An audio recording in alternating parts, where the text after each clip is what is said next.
Pronto. Então, só recapitulando.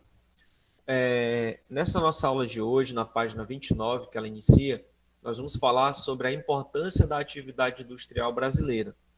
Só que para podermos entender isso, primeiro é necessário estudarmos um pouco sobre a evolução histórica da indústria no Brasil. Como a indústria evoluiu, né? Desde que a gente pega aí do século XVII, século XVIII, século XIX, século XX e a atualidade, destacando os principais pontos da história da economia no Brasil. Veja bem, quando estudamos o processo evolutivo da indústria no Brasil para entendermos a importância dessa atividade no Brasil, nós vamos ter que resgatar um pouquinho da história do Brasil, né? Vamos ter que resgatar um pouco da história política brasileira. Entender aí dentro dos principais governos, né, os momentos mais importantes da indústria no Brasil. Por exemplo, entender um pouquinho sobre o período getulino, que é o período de Getúlio Vargas. Depois entender o período de JK, que é Juscelino Kubitschek. Entender um pouquinho do período da ditadura militar. Depois um período de Fernando Henrique Cardoso e até chegar à atualidade. Tá? Não vamos aqui discutir política ou falar de políticos. Nós vamos entender o que aconteceu dentro de alguns momentos históricos da política econômica brasileira. Por quê? Porque só assim nós vamos entender o que é a indústria brasileira hoje. Nós vamos chegar ao entendimento do que é a indústria do Brasil hoje. O professor poderia resumir o que seria a indústria brasileira hoje? Sim, nós podemos fazer um resumo sobre ela. E esse resumo, ele está justamente na página 29, onde tem um texto e um contexto, que fala assim, a importância da indústria no Brasil. E eu vou começar a minha aula lendo sobre isso, tá? E depois desse pequeno contexto, nós vamos entrar no slide que eu organizei, que ele vai simplesmente resumir o que tem na página 29, o que tem na página 30 e o que tem na página 31, tá? Para a gente poder entender essa parte industrial aí que nós temos aí no Brasil, tá? Então, inicialmente, vocês vão pegar o livro na página 29 para poder acompanhar aí o entendimento que eu vou trazer para os senhores, tá bom? Então, vamos lá. Na página 29, nessa parte que tem textos e contextos, ele fala sobre a importância da indústria no Brasil. Então, eu vou fazer a leitura aqui, porque aqui vai colocar 6 pontos importantíssimos para entendermos aí, né, a presença desse processo industrial. Depois a gente entra no slide para a gente poder compreender melhor essa situação. Pois bem, a indústria representa 21% do PIB brasileiro. Então, aqui já começa a importância da indústria no Brasil. Nós devemos lembrar de um detalhe, tá? Esse é um detalhe crucial em qualquer país do mundo. A indústria, ela é importante porque é a indústria que gera a economia de um país. Então, para um país ele ser rico, vamos colocar assim, ele precisa exportar. Só que para o Brasil, para um país poder exportar, ele precisa produzir. E a produção, ela caminha por onde? Ela caminha pelas atividades industriais. Então, a indústria produz o produto por meio da matéria-prima, né? Você tira a matéria-prima da natureza, através disso você produz vários produtos, e esse produto você comercializa, você vende ele para outros países. Aí nós estamos falando de um assunto chamado balança comercial. O que é a balança comercial? É uma forma de medir a economia de um país. E ela é medida de acordo com importação e exportação. O interessante para um país é ele exportar mais do que importar. Quando um país ele importa mais do que exporta, significa que ele está comprando mais do que vendendo. Importar significa comprar mercadoria de outros países. Exportar significa vender mercadoria para outros países. Então, quando um país importa mais do que exporta, então ele está comprando mais do que vendendo. Consequentemente, ele está gastando mais dinheiro do que lucrando, né? Então, o ideal é que a gente faça um equilíbrio, que a gente possa importar e vender na mesma proporção ou o desejado é vender mais do que importar. Só assim nós vamos ter uma riqueza maior, tá? E aí nós vamos entender a importância da indústria. E no Brasil nós temos a agroindústria, como vocês já viram, né, anteriormente no livro de vocês, a importância que o Brasil tem no cenário industrial. E o Brasil tem uma força muito grande no cenário da agroindústria, na produção de vitamina C, na produção de etanol, na produção de petróleo, na produção da cana, do café, né? E assim por diante, principalmente a soja também. Então, o Brasil ele tem uma produtividade muito grande nessa área. Então, é um Brasil agroindustrial. Então, a indústria brasileira ela tem sua importância e uma participação em 21% do PIB, que é chamado de Produto Interno Bruto, que é exatamente a economia de um país, tá? Olha, mas é responsável por 49% das exportações. Então, ó, 49% das exportações do Brasil vem dos produtos produzidos na indústria. Olha só, 67% das pesquisas são desenvolvidas pelo ramo da indústria, tipo a indústria ela demanda o maior número de pesquisa, né? O desenvolvimento do setor primário, tá? Ele desenvolve esse setor primário, mas professor, a indústria não é o setor secundário? Exato. Mas no Brasil, a indústria ela desenvolve o setor primário. Por quê? Porque nós temos a agroindústria. E o que é a agroindústria?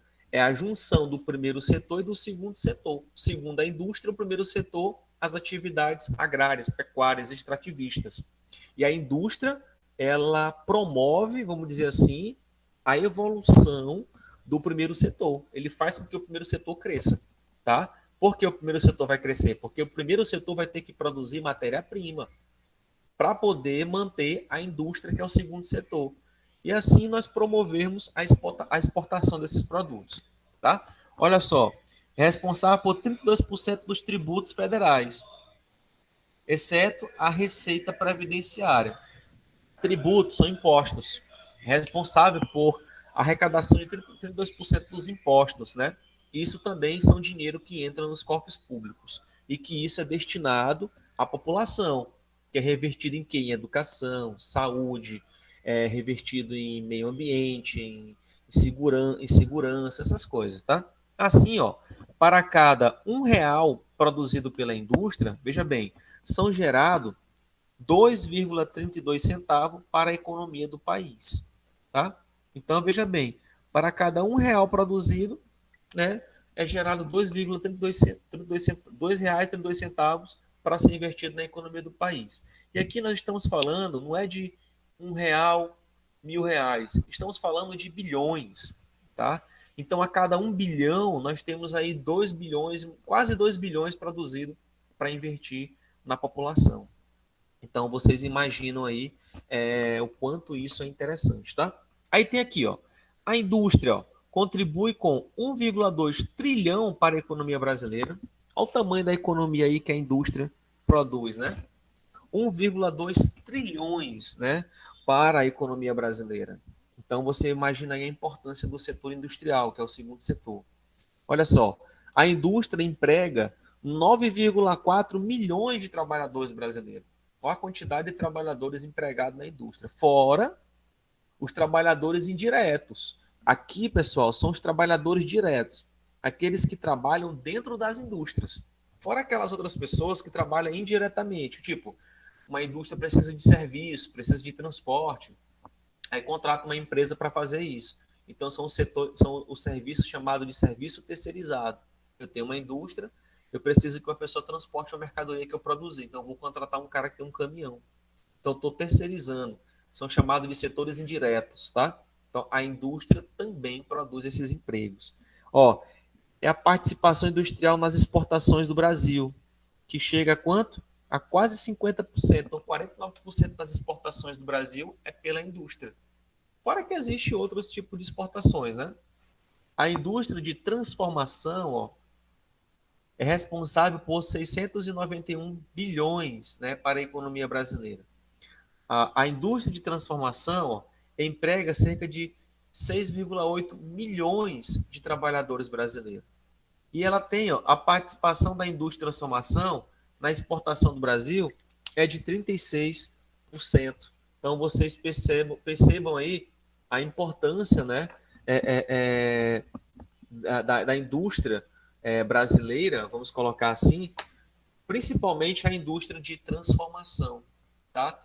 Que indústria é essa, professor? É aquela indústria que transforma a matéria-prima em subprodutos, tá? É uma indústria responsável, por exemplo, você pega o petróleo cru e produz gasolina, produz óleo diesel, produz óleo de motor, produz querosene. Então essa é a indústria de transformação, tá?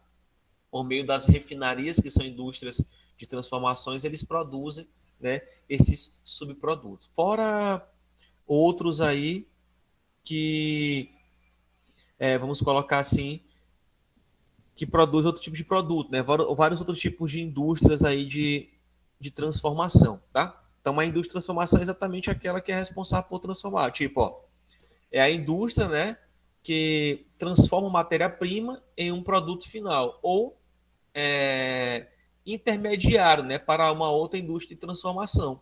Por exemplo, é uma indústria que pega o babaçu, que é a matéria-prima, e pega esse babaçu, pega a amêndoa dele e transforma em um subproduto, que é o óleo, né? No caso aqui ele fala que é uma indústria que transforma matéria-prima para outros indústrias. Então, o babaçu, eu extraí o óleo, que é uma matéria-prima que vai ser destinada a uma outra indústria, por exemplo, a indústria cosmética, entendeu? Então, a indústria de transformação é uma das indústrias mais importantes de um país. Por isso que ela é destacada aqui no livro de vocês.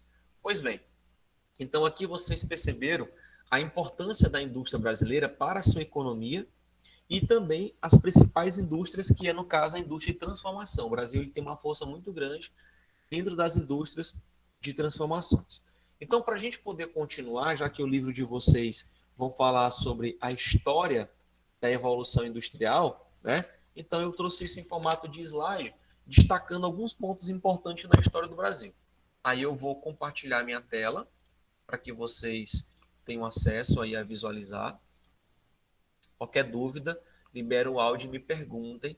E qualquer dúvida, responda aí se está travando, alguma coisa desse tipo, porque eu não vou conseguir visualizar o chat, porque eu vou liberar aqui o slide para vocês. Então, vou liberar aqui o slide, tá? Para a gente poder discutir um pouco sobre essa indústria, tá? Então, veja bem, pessoal, aqui eu coloquei sobre um resumo básico sobre a Revolução Industrial, tá? E eu fiz questão de colocar só para a gente poder relembrar, né? Para a gente poder relembrar esse momento aí histórico, né? Que vocês já viram na história e também já estudaram na geografia, que é basicamente os momentos mais importantes da humanidade. Mas aqui eu coloquei só alguns contextos, tá? Eu não vou me aprofundar muito em Revolução Industrial.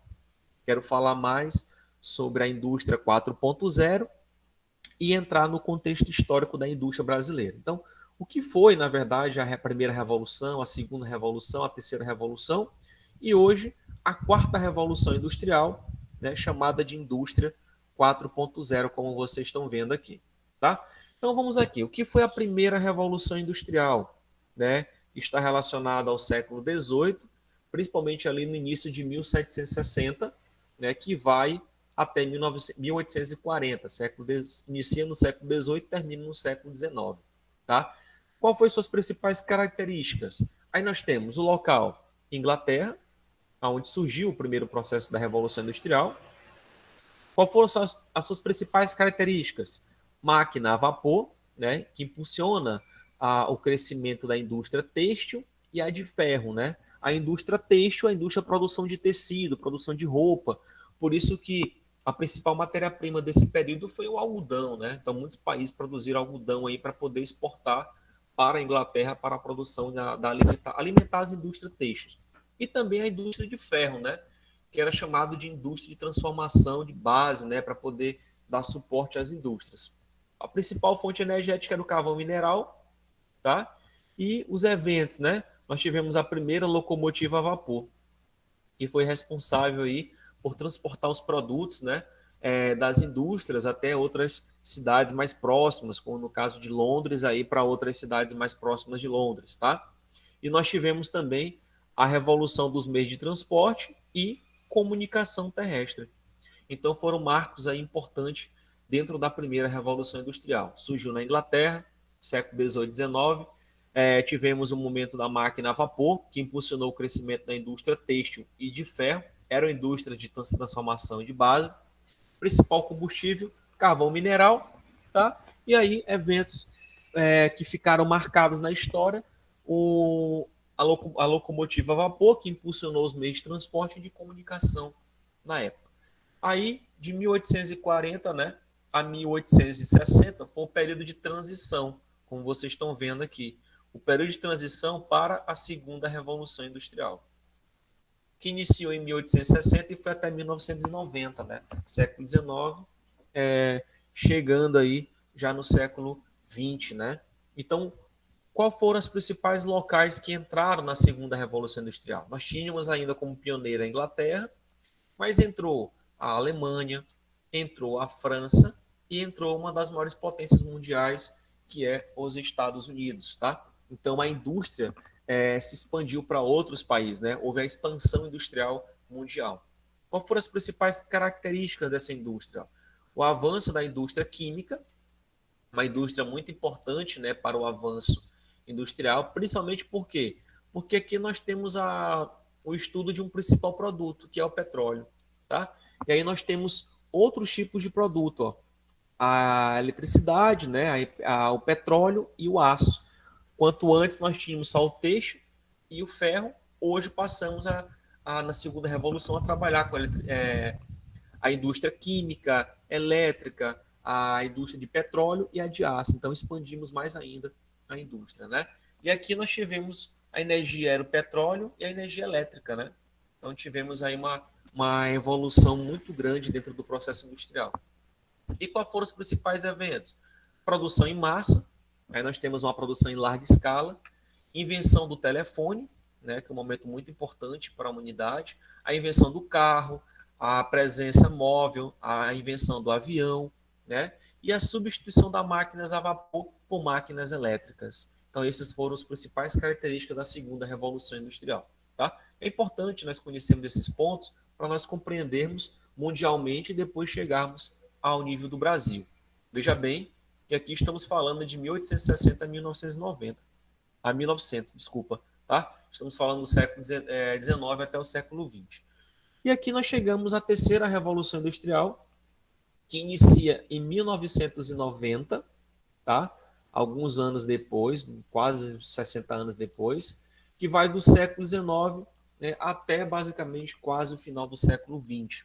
Foi um momento curto, porque aí nós temos as localidades, são os países ricos, que nós chamamos países do norte, tá? Aí entra até aquela divisão norte-sul, que era uma linha que tinha os países do norte rico e os países do sul pobre, são países desenvolvidos e países subdesenvolvidos, né?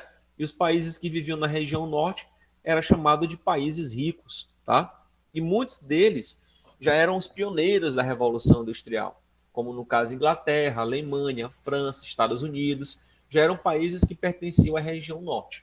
E aí só fez mesmo a questão da expansão da indústria para outros países, como aqui entra Japão, entrou também a China, né, que são considerados países em desenvolvimento, mas que estão bem avançados. Japão, claro, já é um país desenvolvido, rico, né, e assim por diante.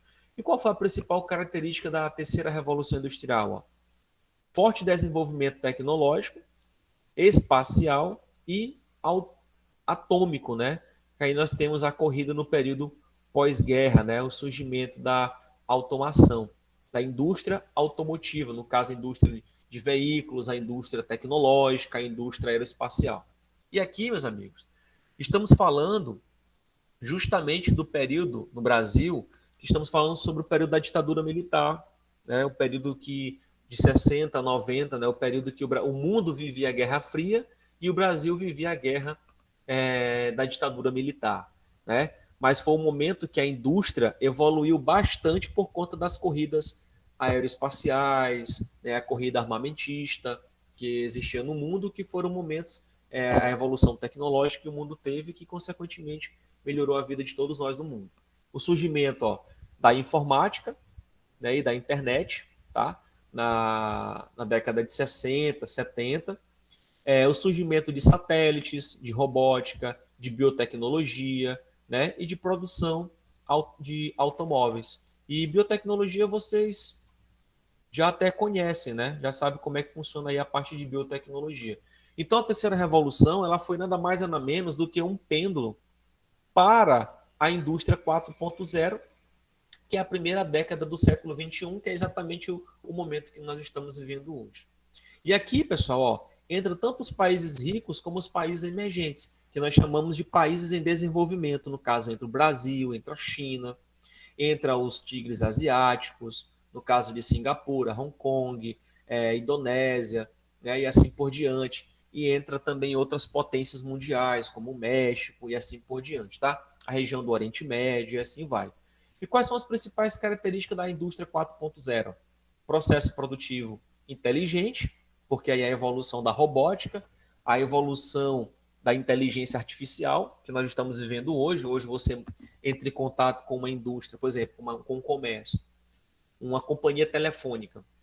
Você manda mensagem para uma companhia telefônica, manda mensagem, rapidamente a inteligência artificial te responde. E aí você fica trocando mensagem com uma inteligência artificial, seja uma instituição bancária, seja um grande comércio. Por exemplo, a Magazine Luiza, que nós temos na cidade.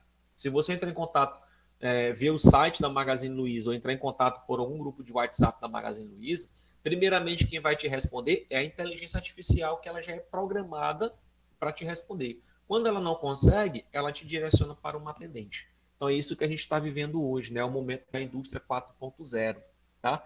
Que reúne inovações tecnológicas, né? Em automação. Que é automação? Automação, pessoal, é o nome que se deu para o alto índice de desemprego nas indústrias.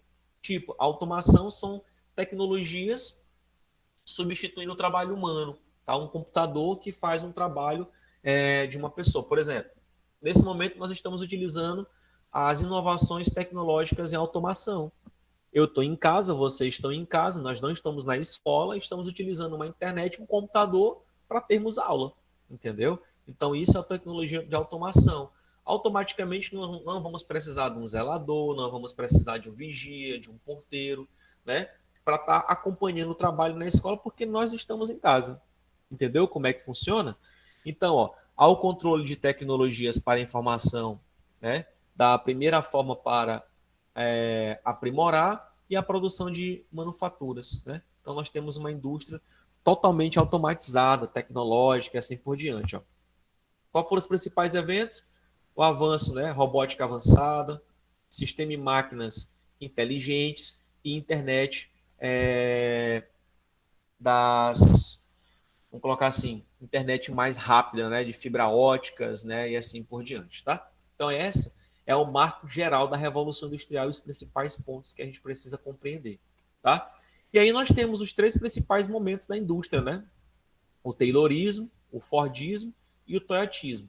Isso liga, né? Vamos colocar assim, a primeira Revolução Industrial, tá? Aí nós temos basicamente a evolução da primeira e da segunda Revolução Industrial e as características da terceira Revolução Industrial. Mas essas duas aqui, elas estão interligadas, tá? O Taylorismo, né, Carl Taylor, que foi um dos grandes caras aí, chamado de Frederick Taylor, que foi o responsável, né, pela criação dessa teoria econômica de produção. Ford foi o cara chamado Henry Ford, o dono da Ford, né, que trouxe uma produtividade incrível. E o Eiji Toado, né, Toshihona, que é o responsável aí pela outra tipo de linha de produção chamado Toyotismo, que foi produzido pela Toyota, né? Então por isso que os nomes também se associam às marcas de carro, principalmente o Fordismo e o Toyotismo. O Taylorismo foi em homenagem a um cara que pensou, né, para poder melhorar as produções. Então aqui quais são as características? O período taylorista ele evoluiu praticamente no final da primeira Revolução Industrial, caminhando para a segunda Revolução Industrial.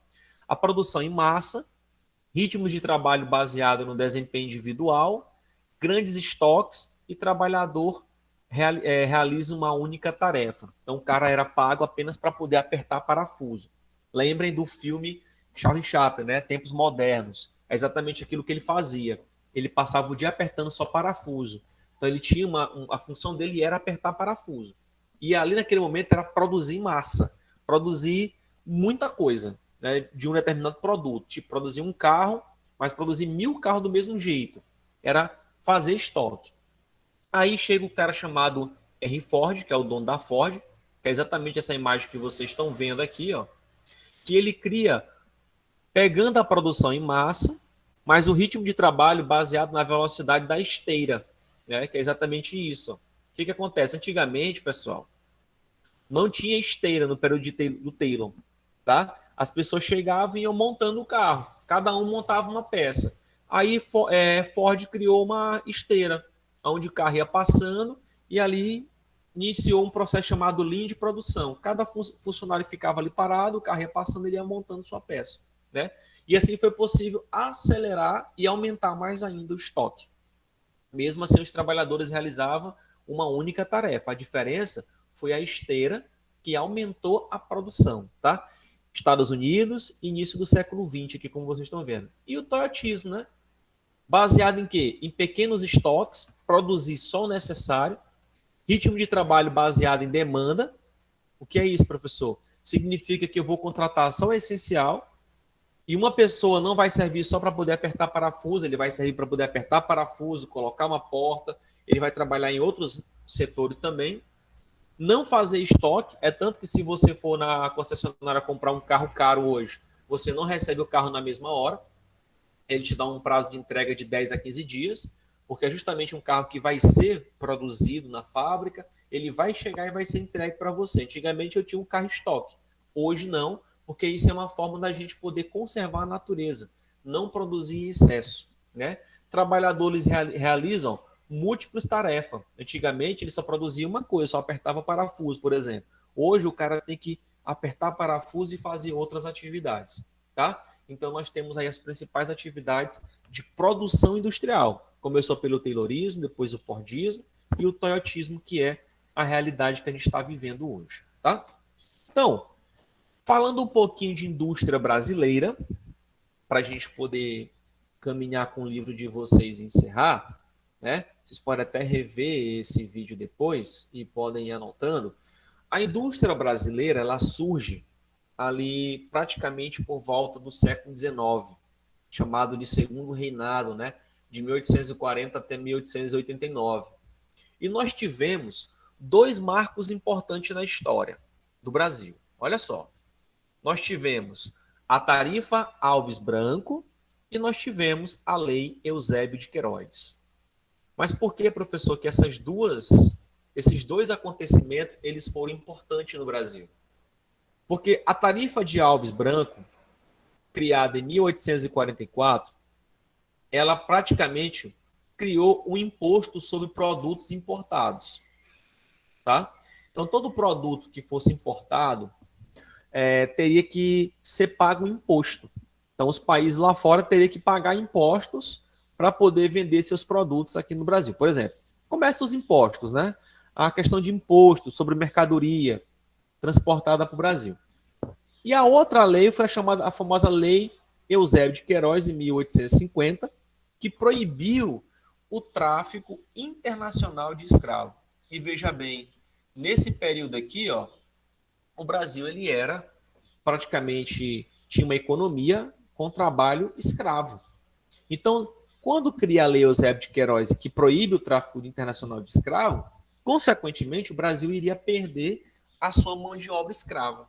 Então, nós teríamos que fazer o quê? Pensar numa estratégia. Então, a partir desse momento, pessoal, veja bem, ó, nós tivemos a criação de impostos para mercadorias e nós tivemos a necessidade de criarmos empregos assalariados. Então, o Brasil, a partir desse momento, começou a pensar em se industrializar e automaticamente também a criar mão de obras assalariadas. Porque não tinha mais escravo, então começou aí uma corrida e uma organização da economia brasileira. Então, ó, Esses fatores levaram a uma intensa liberação de recursos que foram aplicados na modernização de infraestruturas básicas do país, como, por exemplo, barcos, fábricas e setores de transporte e comunicação. Esse período ficou conhecido como Era de Mauá, tá? Então, a Era de Mauá, em 1845 a 1864, foi o período inicial da indústria brasileira. Por quê? Porque houve a tarifa de Alves Branco, que cria os primeiros impostos, e houve a lei Eusébio de Queiroz, que proíbe o tráfico internacional de escravos. Então, o Brasil começou a se modernizar, né? Investindo na verdade, não é nem barcos, tá, pessoal? Desculpa. Investindo em bancos, que são sistemas financeiros, investindo em fábrica e setores de transporte e comunicação. Bancos, fábricas, setores de transporte e comunicação é a base inicial para poder fortalecer uma indústria. E aí o Brasil caminha, né? A República Velha, ó, de 1888 até 1930, o que aconteceu nesse período? Ó? O desenvolvimento da indústria têxtil, olha só, a indústria de produção de tecido, essas coisas, com a colaboração da mão de obra imigrantes, né, expandida, sobretudo com o fim da escravidão pela lei Eusébio de Queiroz em 1850 e também pela, pela lei que proíbe a escravidão no mundo, tá? A princesa Isabel, quando ela vem, né, e proíbe em 1888 a escravidão pelo mundo todo, tá? E aí exatamente a partir desse momento aqui você tem definitivamente a mão de obra assalariada, né, para poder ajudar aí nas produções industriais e consequentemente muitos imigrantes, né, vieram para o Brasil, né, pessoas vieram para poder trabalhar aqui no Brasil. Eles entraram para vir em busca de emprego. Aí nesse mesmo período da República Velha, no século XIX, já entrando no século XX, nós tivemos as primeiras indústrias brasileiras que se concentraram aonde, pessoal? Na região de São Paulo e na região do Rio de Janeiro. Que hoje, vocês podem até anotar, nós chamamos de Vale do Paraíba, tá? Pode anotar no caderno de vocês. O Vale do Paraíba é uma região que se estende de São Paulo até o Rio de Janeiro. Hoje é onde está concentradas as principais indústrias brasileiras. As indústrias mais importantes do Brasil, as mais avançadas, com maior domínio tecnológico, estão na região do Vale do Paraíba, entre São Paulo e Rio de Janeiro, tá? Então, as primeiras indústrias se fixaram, quando eu digo as primeiras indústrias, indústrias de grande porte, de grande avanço tecnológico, já com características de quase terceira revolução industrial. Então, se concentraram na região de São Paulo e Rio de Janeiro. Tá? Aí vem aqui, ó, o grande surto industrial, né, dessa época ocorreu no período, ó, da Primeira Guerra Mundial, durante o governo de Venceslau Braz, né, que implantou uma política de substituição da importação. E que política é essa? Que ele fala de substituição de importação. Era exatamente produzir no país, para a gente poder importar menos. Tá? Trazer uma indústria que nós chamamos de indústria nacionalista. É uma indústria que vai criar os seus produtos para não ter que estar comprando de outros países. Tá? Então, Venceslau Braz, no período aqui, ó, de 1889 a 1930, ele pensou, né, em fazer uma indústria nacionalista. Nós vivíamos o período da Primeira Guerra Mundial, tá? Por isso a necessidade de ter indústrias têxteis para se produzir roupas, essas coisas, até mesmo alimentos, assim por diante, tá? E o Brasil ele apenas deu suporte, né? Vamos colocar assim. E aí, ó, a gente passa um pouquinho mais para frente e a gente entra no período chamado Era Vargas. Pessoal, Era Vargas foi de 1930 a 1945. Aqui já era século XX. E foi um momento mais importante do Brasil. Claro que todos os momentos da história são importantes, mas na Era Vargas, principalmente. Sabe por quê? Porque olha aqui, ó, Constituição das Bases de Indústrias Nacionais. Getúlio Vargas ele iniciou, né, a melhoria, vamos dizer assim, da infraestrutura brasileira. Ele só deu continuidade àquilo que estava sendo feito anteriormente no Brasil, né? Então ele deu continuidade. Por exemplo, vou voltar aqui para vocês olhar aqui uma coisa. Ó. Lembra do período do segundo reinado, que aconteceu a tarifa Alves Branco e a Lei Eusébio de Queiroz, que o Brasil teve que investir em bancos e fábricas e setor de transporte e comunicação, chamado de Era Mauá. Então, no período de Juscelino Kubitschek, desculpa, no período só abrir aqui rapidinho. Pronto. No período de Getúlio Vargas, ele só deu continuidade a esse investimento em hidrelétricas, por exemplo, para poder trazer fontes que viessem ajudar as indústrias a evoluir. Então, ó, construção da base das indústrias nacionais, porque o Getúlio Vargas ele queria que a indústria fosse nacionalista e que o Brasil não tivesse indústrias multinacionais, como era o nome naquele tempo, que não viesse indústria de outros países se instalar no Brasil. Ele queria que as indústrias fossem todas brasileiras. Aí ele investiu, ó, investimento de capital estatal na criação de indústria de base, no caso, estatal, recurso público, recurso do próprio Estado, recurso brasileiro, para se investir nas indústrias de base, que são indústrias, pessoal, assim, muito importante para, né, a evolução do país. É aquela indústria que produz, vamos dizer assim, matéria-prima, né, de suporte para as outras indústrias existirem, tá? Então nós estamos falando de indústrias que produzem maquinário pesado, de indústrias que produzem matéria-prima para outras indústrias, tá? Que traz aí um maquináriozão mesmo bem pesado aí para poder termos, né, essa produção. Então vamos lá. Então, mesmo no deixa eu só arretar bem um negócio aqui rapidinho, peraí.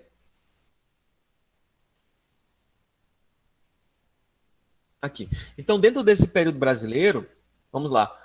Como nós estamos falando de indústria de base, o Brasil também investiu, né, em duas grandes companhias, tá? E só para vocês lembrarem, professor, explica um pouquinho sobre essa indústria de base e qual a sua importância para um país, né? Então veja bem, a indústria de base é exatamente, pessoal, aquela indústria que traz o seguinte, que é o tipo de indústria aonde sua produção, né, é absorvida por outra indústria. Tipo, tudo que a indústria de base produz é para manter uma indústria, para manter as outras indústrias, tá? E ela é chamada de indústria de bens intermediários ou indústrias pesadas, tá?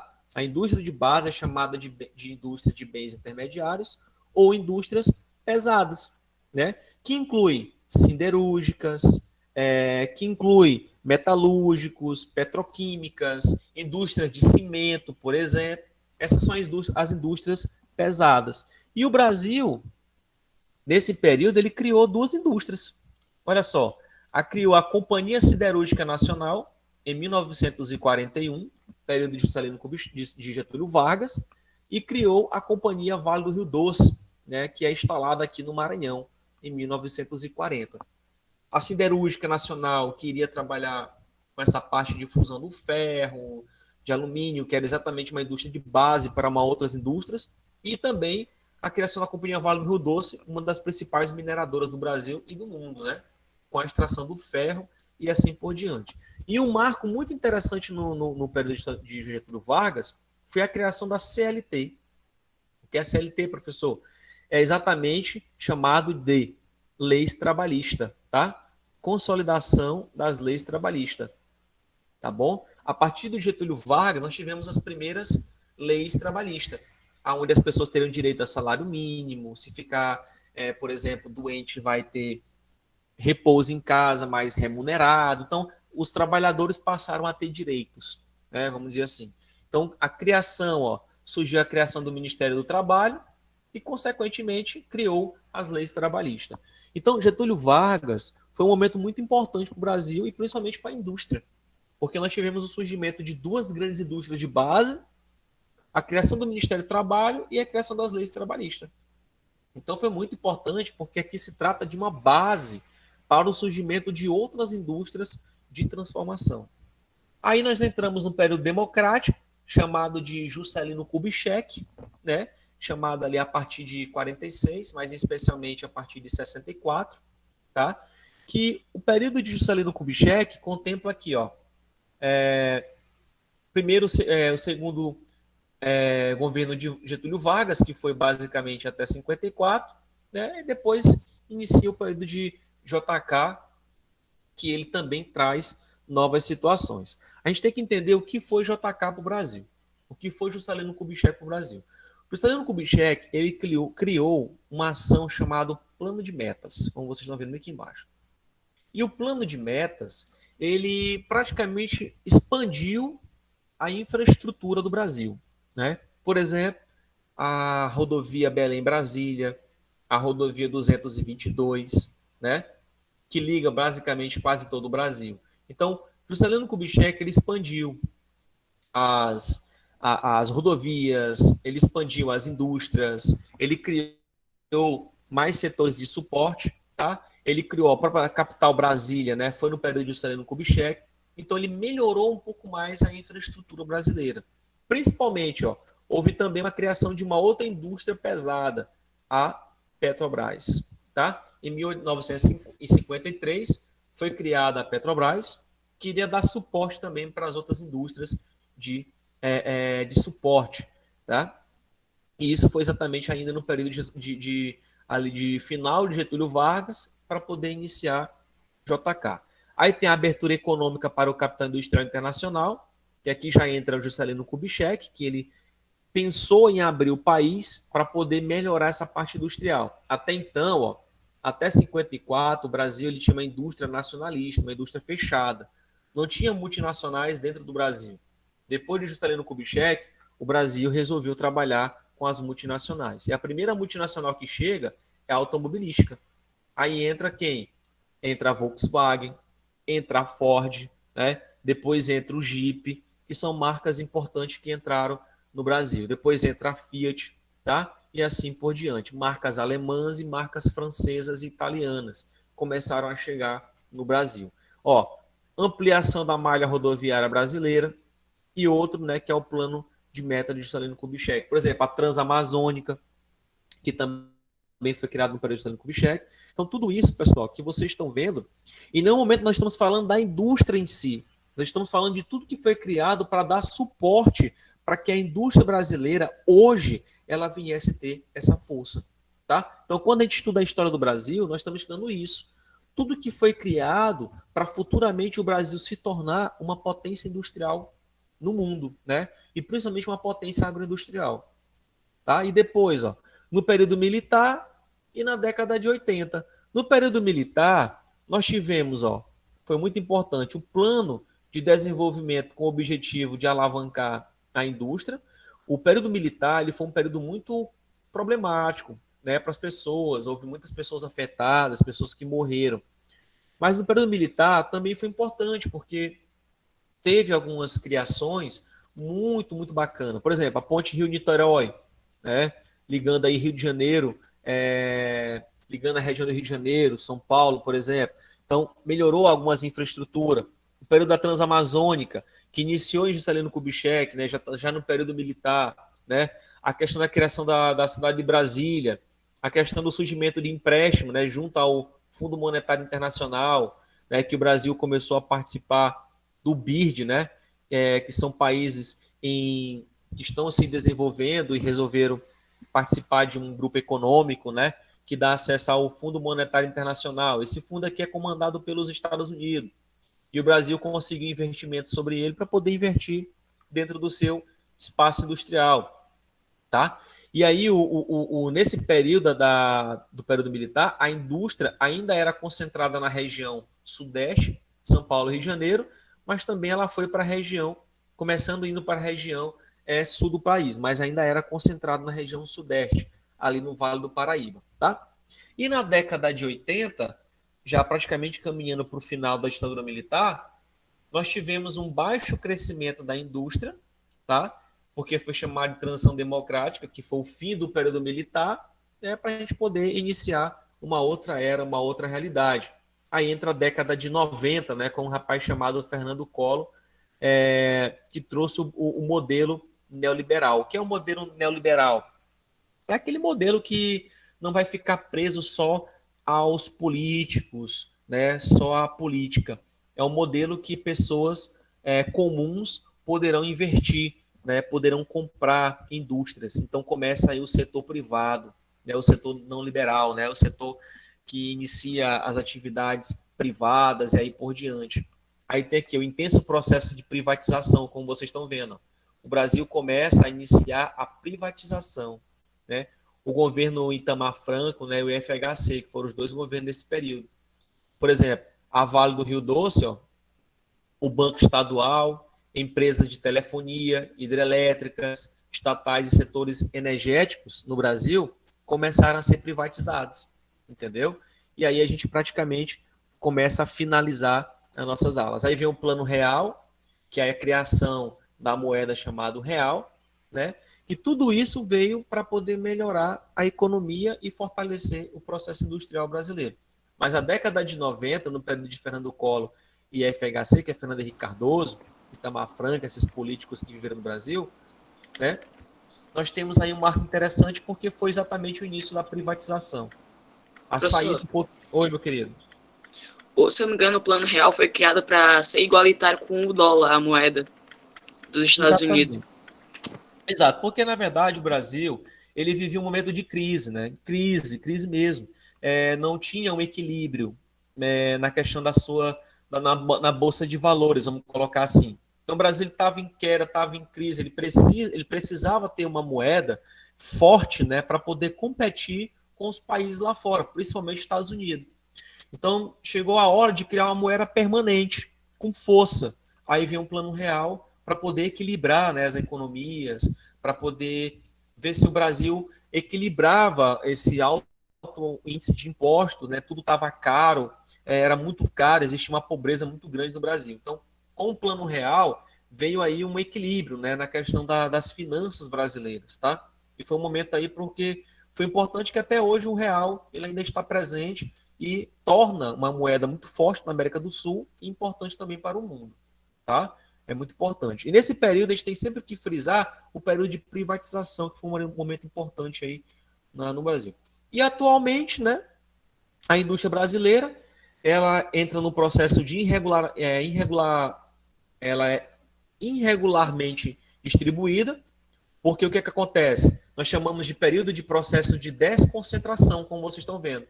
A partir da década de 90, 2000 para cá, o Brasil desconcentrou sua indústria, porque até então, antes, era só na região de São Paulo e Rio de Janeiro, como vocês viram. Hoje nós temos a região sul do país, nós temos a região de Salvador, nós temos a região do Ceará e nós temos a região da Zona Franca de Manaus, nós temos a região do Maranhão com a Alumar e com a Vale do Rio Doce, nós temos a região central do país com o agronegócio. Então, nós não temos mais uma indústria totalmente concentrada na região de São Paulo e Rio de Janeiro. É uma indústria que ela se descentralizou, ela foi para outros lugares do Brasil, tá? Então, os parques industriais diversificados, né, produzindo desde bem de consumo a tecnologia de ponta. Bem de consumo geralmente fica para os outros polos industriais, Ceará, Manaus, Bahia, no caso Salvador, e o polo tecnológico de tecnologia de ponta fica na região de São Paulo e Rio de Janeiro, né?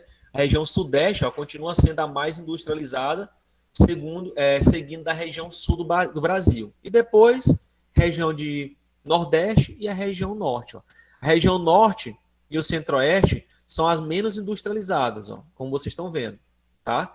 Já a região Nordeste, que foi a terceira a se industrializar, depois da região Sul, né, e a primeira Sudeste, e por último a região Norte e Centro-Oeste, tá bom? Então essa é a realidade do Brasil hoje. Então, meus amigos, falar de indústria brasileira, nós temos que pegar essa evolução histórica para chegar nessa realidade atual, tá? Então aqui a gente finaliza a nossa aula, tá?